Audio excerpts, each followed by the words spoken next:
Es un referente de investigación historicista en nuestra tierra. Puso de relieve, documentó todo lo que supuso la Guerra Civil Española en la provincia de Jaén y la posterior represión franquista durante la posguerra, durante los crudos años 40, 50. Nos habló de los maquis. Es infinidad su producción bibliográfica, algo que ahora va a complementarse con hasta 4 obras distintas en las que está trabajando. Él es Luis Miguel Sánchez Tostado, escritor, criminólogo, historiador. Cuando aprobó las oposiciones a instituciones penitenciarias fue destinado a Algeciras. En 1985 en la ciudad gaditana alternó el ámbito profesional con su labor sindical, la docencia y sus primeros contactos con el mundo de la criminalidad. A los 26 años escribió su primer libro, Tráfico y consumo de drogas en el campo de Gibraltar, que fue la tesis fin de carrera, editado por la Universidad de Cádiz. Estudio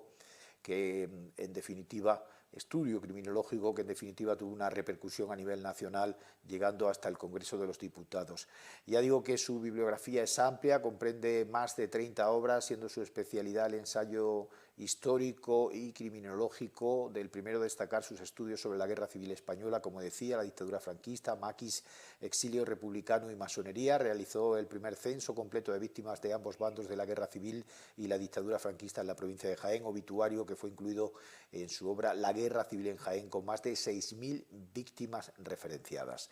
En el ámbito criminológico es autor de estudios como Crónicas del crimen, Criminalidad y fases lunares, Suicidio o esperanza, Jóvenes delincuentes, Enreos de muerte, Crímenes sin resolver, Cómo se resuelve un crimen, entre otros. Entre su obra narrativa de ficción destacan Mi señorito el Maqui San Cucufato, novela satírica, Más allá de la mirada, novela de no ficción basada en un crimen real que tuvo gran impacto social en 1898, y sobre todo Juvencia, la maldición de la eterna juventud, obra a caballo entre la novela histórica y la narrativa fantástica, ganadora del premio editorial Círculo Rojo 2008 a la mejor novela histórica.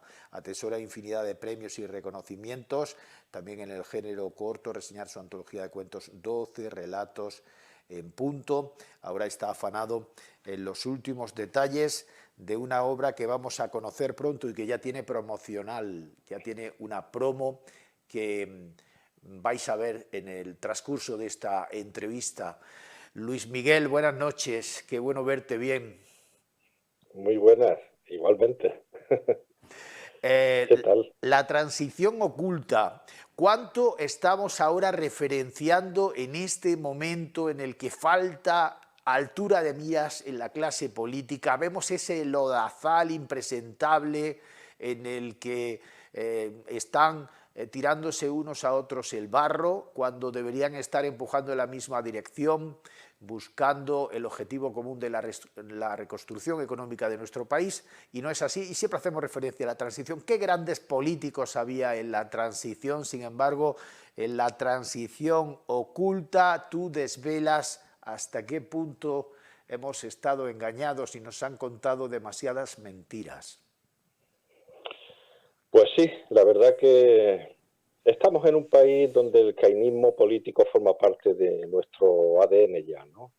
Parece que durante la transición fue todo modélico y pacífico y que ahora los políticos no están a la altura, pero en realidad, sin desmerecer los políticos extraordinarios que hubo en la transición, porque lo hubo y hay que reconocerlo, yo a lo largo de estos 2 o 3 últimos años que he estado investigando a fondo la transición, realmente he llegado a la conclusión de que la tenemos un poco sobrevalorada, porque si bien es cierto que fue un tránsito hacia la democracia y que les cabe sobre todo el haber impedido las 6 intentonas golpistas que hubo, que es un mérito que hay que reconocer, realmente la transición está llena de mentiras. Porque nos han mentido tanto. Yo he vivido la transición. Yo era joven, pero la he vivido. Y nos han vendido un buenismo, los padres de una heroicidad, un buenismo monárquico, unos pactos, unos sacrificios, que luego cuando te paras a investigar y te das cuenta de que cuando te están apuntando con una pistola, cuando te están sacando los tanques a la calle, los pactos se firman de otra manera. Estamos hablando de una transición que hubo 714 muertes de asesinatos y homicidios en solo 6 años, por motivos políticos. Estamos hablando de una transición con 200 librerías incendiadas, con 3.000 acciones violentas, con 6 intentos de golpe de Estado. Con cientos de torturados en la Dirección General de Seguridad, con miles de encarcelados. Hombre, tuvo sus luces y sus sombras, pero que no nos digan ya a estas alturas, con el conocimiento que se va teniendo poco a poco de las desclasificaciones documentales y de las tesis doctorales magníficas que están apareciendo últimamente, que no nos digan que fue pacífica y modélica. No, tuvo sus luces y hay que reconocerlas, pero sus sombras hay que saberlas, porque no es oro todo lo que reluce en la transición, ni muchísimo menos. Y este libro va a ser un libro muy polémico, lo sé, soy consciente, pero demuestro todo lo que se dice con más de 1000 notas a pie de página. Luces, evidentemente, en ese periodo fundamental para entender el momento actual de nuestro sistema democrático, nuestro Estado de Derecho, pero todas esas sombras vienen a subrayar Luis Miguel Sánchez Tostado, que, como dijo Amadeo Martínez Inglés, por ejemplo, nuestra democracia estaba permanentemente vigilada. Totalmente, y tutelada. Tengamos en cuenta que la CIA, por ejemplo, estaba permanentemente, la CIA sabía antes todos los movimientos, estaba perfectamente informada por el rey y por el ejército. De hecho, se sabía antes del 23F, los americanos sabían lo que iba a pasar y estaban perfectamente informados. Pero tengamos en cuenta que lo mismo que la Fundación Francisco Franco se ha encargado de magnificar y de glorificar las gestas del caudillo, hay en España una fundación que se llama Fundación Transición Española, que se creó en 2007 para magnificar y glorificar las gestas de la transición. Y además se prodigan en conferencias y en los institutos, de la misma manera,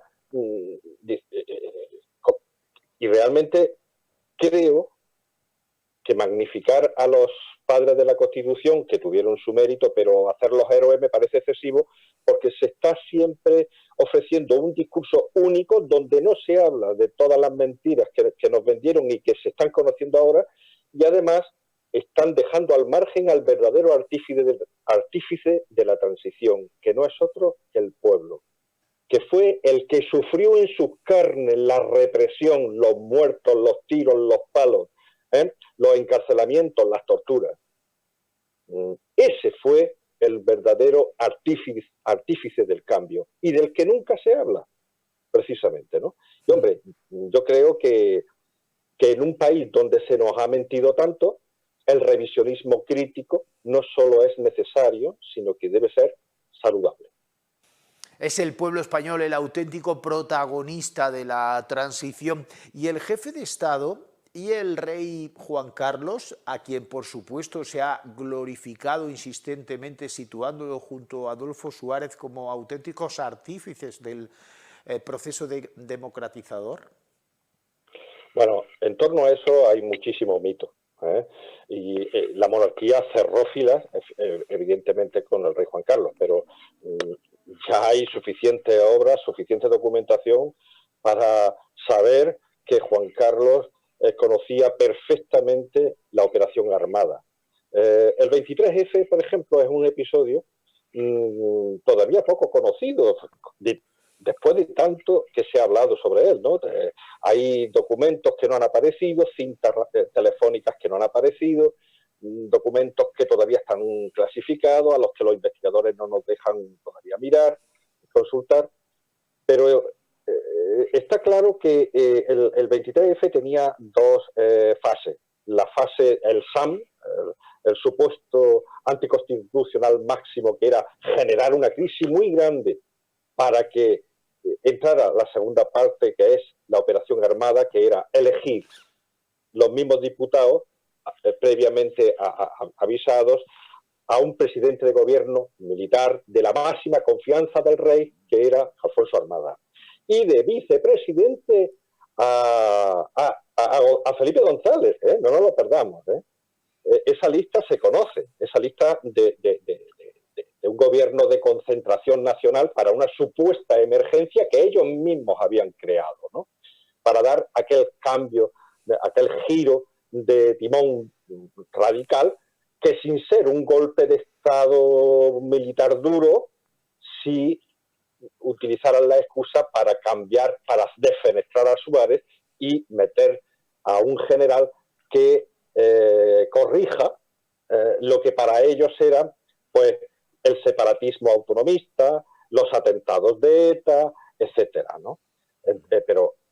Y el rey estaba perfectamente no solo informado, sino que el CSIC, los servicios de información, que eran los que lo gestaron, el rey visitó el CSIC unos meses antes y estuvo hablando con ellos. Es decir, el rey no nos sacó del 23F. El rey nos metió en el 23F, lo que pasa que a última hora, 8 horas después de rebelarse Milán del Bosch, por ejemplo, no le ordenó que quitaran los tanques, hasta 8 horas después, ¿no? Cuando ya se veía que Tejero se negaba a que este gobierno de concentración, en el que iban algunos socialistas y algún comunista, con lo cual fue Tejero el que al final desbarató lo que tenían pensado. Sí. En fin, el rey tiene una trayectoria que, la verdad, y ayer mismo salió su trayectoria de enriquecimiento en el periódico Le Monde, en Francia, ¿no?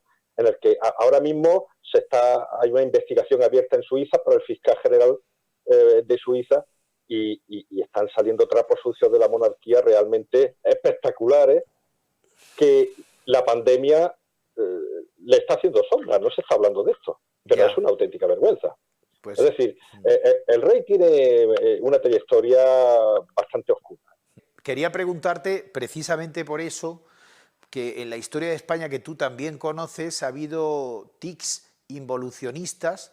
Pues, por ejemplo, en agosto del 32, cuando Sanjurjo intenta, también la finalidad era que los socialistas desaparecieran del gobierno. Era casi un acuerdo con el jefe de Estado, Alcalá Zamora, para que el gobierno fuera de concentración republicana, como al principio, pero sin socialistas. Ahora, en el momento presente, y es a lo que iba, y perdona que te interrumpa, Luis Miguel, está ocurriendo algo similar, porque hay unos movimientos en la calle. Hay una presión permanente en redes sociales, en medios de comunicación clarísimamente alineados a la diestra, y se está incluso reclamando por parte de esa prensa, incluso a través de un manifiesto de supuestos intelectuales que pedían al jefe del Estado que participase, cesase a este gobierno y nombrase a un nuevo presidente, si podía ser, claro, no se atreven a hablar de militar, por supuesto, como dijo Tejero, pero sí al menos independiente, con un gobierno nuevo. Quiero decir, estos tics en la historia de España, en el último siglo, siguen omnipresentes. Bueno, en los 2 últimos siglos la presencia militar en las instituciones ha sido continua, ha sido determinante. antes continuamente quitaban gobiernos y ponían gobiernos, los militares. De hecho, han sido senadores y procuradores en Corte hasta hace 4 días, hasta la llegada de la democracia. Actualmente estamos viviendo un momento que yo considero muy delicado, porque la ultraderecha se ha emancipado del Partido Popular, que ha estado camuflada durante todos estos años, y lo que está haciendo es muy peligroso. Es trasladar el odio, el mensaje incendiario del odio a la calle.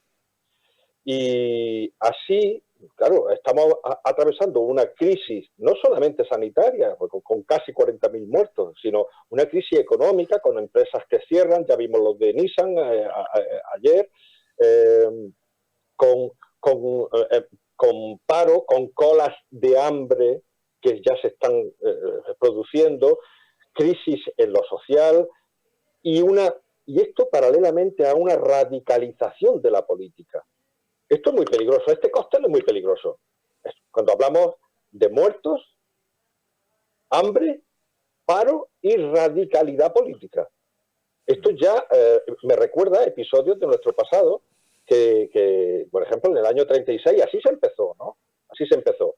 Ya ha habido agresiones, ya ha habido algún disparos con carabinas en las manifestaciones, ya ha habido, hace 2 o 3 días agredieron a un músico en Granada a patadas por tener, y le rompieron un dedo, creo, por tener una bandera republicana en su balcón, y este mensaje de odio, los políticos deberían de ponerle freno, porque es muy fácil que gente, algunos descerebrados y otros con un estado de necesidad que vaya aumentando por su falta de salidas económicas y laborales, entremos otra vez en el eterno círculo vicioso de la conflictividad social. Es muy peligroso, y deberíamos de echar vista al pasado para recordar lo que ha pasado en este país, que se nos olvida con mucha frecuencia.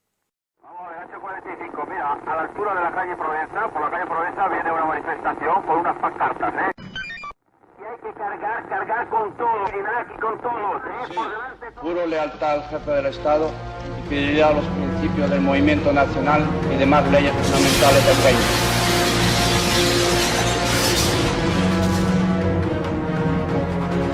Franco ha muerto.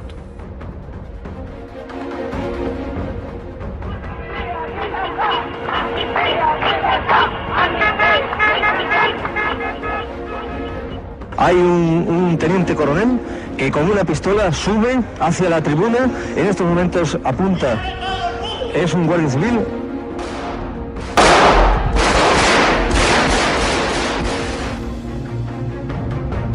Yo voy a atreverme hoy aquí a daros esta voz de mando.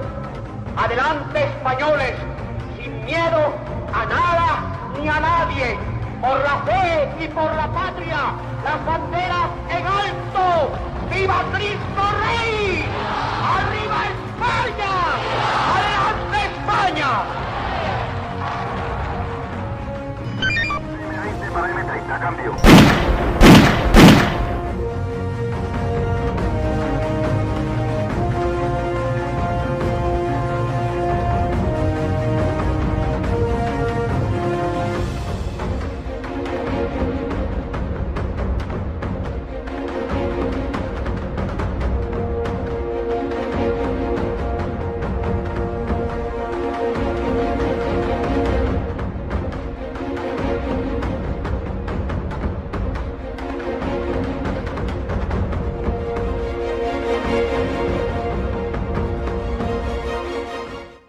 Pues va a ser tremendamente interesante, oportuno, recurrente, poder deleitarse, disfrutar de esa transición oculta que llegará en los próximos meses a las librerías. Tendremos la oportunidad de disfrutar nuevamente de una obra de Luis Miguel Sánchez Tostado, que no es la única, porque, en fin, en cocción hay varias más, al menos 3 o 4 más. Sí, voy por la mitad de un libro sobre la Biblia y Jesús de Nazaret. el rebelde al que hicieron Mesías, que se titula, ¿no? Y se hace un recorrido muy interesante, muy curioso también por las mentiras, por los bulos y por los negocios que hay en torno a la Biblia y a la figura de Jesús de Nazaret, ¿no? Como una figura histórica la convierten en una figura religiosa, ¿no? Estoy también, he hecho un cuento infantil para mi primer y único nieto ahora mismo, que se va a publicar en breve, a finales de verano, imagino. Y estoy empezando también una novela que tiene un fondo social con una problemática social bastante intensa, de la que no se habla nunca, y es un problema que algún día los gobiernos deberían de remangarse y de buscar medidas, como es el suicidio, que es la mayor causa de muerte no natural de España, ya por encima de los accidentes de tráfico. Campañas que se han hecho muy buenas y muy efectivas, como la campaña de prevención de accidentes de tráfico, como las campañas de la violencia de género, están dando sus frutos.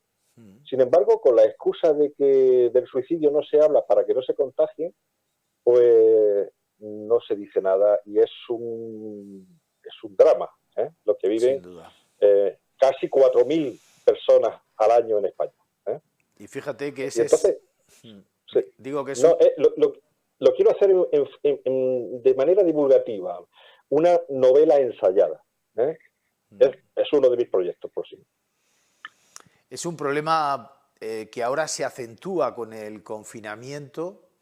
Las depresiones, hay un 34% de incremento según la industria farmacéutica en la venta de ansiolíticos y antidepresivos durante este periodo. Tú has querido contribuir, Luis Miguel Sánchez Tostado, también a suavizar, aligerar un poco esa sensación de angustia. Casi todos los escritores, la gente de la cultura, ha intentado a través de este medio, del medio digital de las videollamadas o a través de otras contribuciones, aliviar el luto, la depresión, la angustia. Tú lo has hecho con tus libros como iniciativa durante estos 70 y tantos días. Sí, no, desde el primer día, desde el 13 de marzo que se publicó el estado de alarma, yo divulgué en las redes mi compromiso para que la gente leyera, porque es una magnífica forma de combatir el aburrimiento, el confinamiento, y para que mucha gente que habla mucho y lee poco, lea más y hable menos, o que lo que hable lo hable con conocimiento de causa. Entonces, desde ese día yo he puesto, y todavía sigue, la posibilidad de que cualquier persona que me escriba y que esté interesada en 6 de mis 32 obras, que las tengo aquí, por ejemplo, 12 relatos en punto, este ensayo Jaén en el exilio republicano, esta novela Más allá de la mirada, basada en un hecho real, esta novela de humor, Mi señorito el Maqui San Cucufato, este ensayo que tuvo bastante repercusión en su día, La guerra no acabó en el 39, y esta novela, Juvencia, la maldición de la eterna juventud, que precisamente estamos en conversaciones para que sea traducida al bengalí y al hindi en la India y al inglés. Entonces, estos libros, de forma totalmente gratuita, yo se los puedo enviar a cualquiera mientras dure el estado de pandemia, perdón, en el estado de alarma, en formato digital. Es una oferta para que lea y para que se acerquen también a mi obra y la conozcan, claro. Pues una iniciativa maravillosa en este periodo donde la distopía ha formado parte del día a día, donde la realidad digital no sabíamos muy bien si venía un poco a reproducir lo que estaba ocurriendo en realidad o era una distorsión interesada que hacían los que emitían desde esas fuentes tan confusas hemos tenido una pérdida, no por esperada, dada ya su edad, no menos dolorosa, que a ti te ha impactado especialmente, porque claro, para los que elegimos un camino de profundidad en lo humanístico, los primeros maestros y profesores de lengua y literatura marcan, crean un carácter, te definen, incluso incentivan tu vocación. Y para ti, Pilar Palazón, fue muy especial. Bueno, Pilar ha sido una de las personas más maravillosas que yo he conocido. A mí me impactó, fue profesora mía de lengua y literatura en el desaparecido Colegio de San Agustín, donde tantos alumnos hemos estudiado allí. Y sí, me marcó porque fue la primera persona que me inculcó el amor a los libros. Y luego he tenido la oportunidad de fascinarme con su trayectoria, de ver cómo mi profesora, que fue la primera concejala mujer del Ayuntamiento de Jaén, cómo cuando había un incendio en el castillo de Santa Catalina, cómo se echaba con un megáfono a la calle, con un 600, pidiendo voluntarios entre los vecinos para ir a apagar ese fuego, ¿no? Y yo me enorgullecía y le decía a mis amigos, esa es mi profe. Y cuando he visto cómo lucha por el patrimonio cultural de Jaén, por el Museo Íbero, por tantas cosas que hizo, y he mantenido una relación cordial siempre. Ha asistido a todas mis conferencias, a todas mis presentaciones de libros, y yo cada vez que la veía, de hecho le dediqué algún libro, alguna novela, y me corregía todavía los textos a su alumno, ¿no? Después de 40 años, ¿no? Y es un personaje entrañable y me ha dolido muchísimo su pérdida.